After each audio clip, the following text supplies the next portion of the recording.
সাকিব খানের সাথে মা সিনেমায় আমি ওখানে আমি কাজ করেছি, মূল মূল চরিত্রেই কাজ করেছি। আমার সাথে অপু বিশ্বাস ছিলেন, আমরা প্যারালাল একটা ক্যারেক্টারে কাজ করেছি।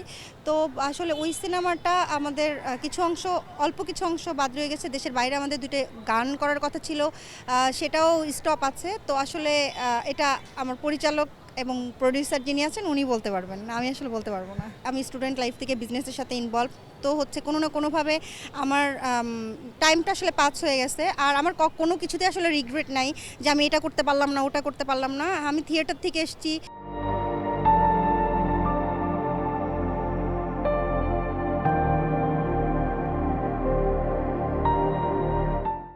আমার একটা ইচ্ছা ছিল যে এখানে আমি একটা জায়গা নিব, তৈরি করব। তো সেটা তো সময় চলে যায়নি আসলে। সেটা সময় চলে যায়নি। আমি মনে করি যে এখনও অনেক সময় রয়েছে। আর সবার লাইফেই যে বললাম ব্রেক আছে একটা, তো আমারও একটা ব্রেক গেছে। তো এটা কোনো ব্যাপার না। তো আপনারা পাশে থাকলে অবশ্যই আমি আবার কাজে ফিরবো ইনশাল্লাহ। আমি আমার জায়গাটা নিব ইনশাল্লাহ। মুভি নিয়ে আসলে এখন আমি ভাবছি না। আমি আসলে মূলত আমার ইচ্ছা ছিল ছোট পর্দাতেই কাজ করা। এটা ফ্যামিলি চুজ ছিল। যে কোনো কারণে আমি বড় পর্দা দিয়ে আমার অভিষেক হয়েছে। এটা আসলে সবাই আমাকে বলে লাকি গার্ল, যে ফার্স্ট মুভিতে কাজ দিয়ে স্টার্ট আমার ইন্ডাস্ট্রিতে। তো সব কিছু মিলিয়ে হ্যাঁ, আমি নাটক, বিজ্ঞাপন এখান থেকেই স্টার্ট করতে চাই। তবে আমার ভালো গল্প যদি মনে হয়, যদি আসলে উপরে কে না যেতে চাই, ওয়েস্টেজ যদি আমি পাই অবশ্যই কাজ করব। প্রথম সলো মুভি হচ্ছে আয়না সুন্দরী। আমার বড় পর্দা থেকেই আমার কাজ শুরু।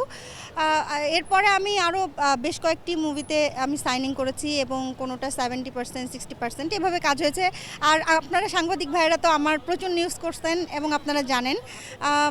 তো কিছু সিনেমার ভবিষ্যৎ আছে এবং কিছু সিনেমার ভবিষ্যৎ আসলে কী হবে আমি জানি না। আমার 3টা বিজনেস আছে, বুটিক ছিল, পার্লার ছিল, আমার হচ্ছে আমেরিকান ইউনিভার্সিটির হোস্টেল ছিল। মোটামুটি আমার সাথে যারা খুব ক্লোজ তারা সবাই জানে। তো সেই জায়গা থেকে আমার বিজনেস আমি অলওয়েজ সাকসেস। আসলে আমার সব কিছুতেই আমি সাকসেস, আমার কোনো কিছুতে সাকসেস নেই এমন হয় না। আমি ব্যক্তিগত লাইফে খুবই হ্যাপি একটা মানুষ সব কিছু নিয়ে। বিয়ে নিয়ে কী পরিকল্পনা রয়েছে?